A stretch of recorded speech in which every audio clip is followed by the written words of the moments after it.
পৃথিবীর মানুষ শোনো, ফাত্তাকুন নারা ওয়ালাউ বিশিক্কি তামারাতিন।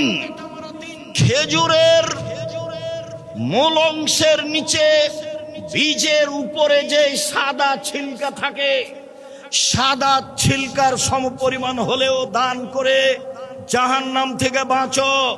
পৃথিবীর মানুষ অল্প থেকে অল্প হলেও দান করে জাহান্নাম থেকে বাঁচো। পৃথিবীর মানুষ অল্প থেকে অল্প হলেও দান করে তোমরা জাহান্নাম থেকে বাঁচো। জাহান্নাম থেকে বাঁচার একটাই পথ, সেটা হলো দান। সরাসরি জান্নাত কেনার একটাই পথ, সেটা হলো দান। রাসূল সাল্লাল্লাহু আলাইহি সাল্লাম বলেন, ইয়া মাশারান নিসা তাসাদ্দাকনা ফাইন্নী উরিতুকুল্লা আকসারা আহলিন নারে। মহিলারা শোনো, আমি তোমাদের অধিকাংশই দেখি জাহান্নামে।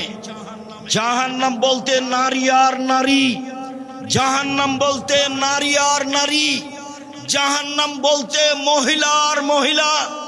পৃথিবীর মহিলারা শোনো, তোমরা দান করে জাহান্নাম থেকে বাঁচো। পৃথিবীর মহিলারা শোনো, তোমরা দান করে জাহান্নাম থেকে বাঁচো। এরকম পরিস্থিতিতে আল্লাহর নবী বলেননি তোমরা হজ করে জাহান্নাম থেকে বাঁচো। এরকম পরিস্থিতিতে আল্লাহ নবী বলেননি তোমরা রাতে তাহাজ্জুদ পড়ে জাহান্নাম থেকে বাঁচো। এরকম পরিস্থিতি আল্লাহ রাসূল বলেননি যে তোমরা সিয়াম রোজা থেকে জাহান্নাম থেকে বাঁচো। তিনি এরকম পরিস্থিতিতে বলেছেন পৃথিবীর মহিলারা তোমরা দান করে জাহান্নাম থেকে বাঁচো।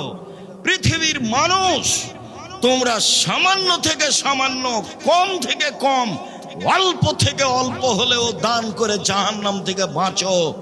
এই কথা মুহাম্মদ সাল্লাল্লাহু আলাইহি সাল্লাম বলেন। সম্মানিত দিনী ভাই বোন, আব্দুল্লাহ ইবনে মাসউদের স্ত্রী যায়েনাব তিনি বলছেন, আল্লাহ নবী বললেন, শোনো মহিলারা, তোমরা জাহান্নাম থেকে বাঁচাও, তোমরা জাহান্নাম থেকে বাঁচো। ওয়াইন মিন হুলিয়াকুন্না, গায়ের গয়না দান করে হলেও, যদি টাকা নাই থাকে, পরিবেশ পরিস্থিতি যদি অনুকূলে না হয়, তাহলে কানে যে দুল আছে, গলায় যে মালা আছে, হাতে যে আংটি আছে, গায়ে যা কিছু গয়না আছে, সব দান করে দে তোমরা জাহান্নাম থেকে বাঁচো।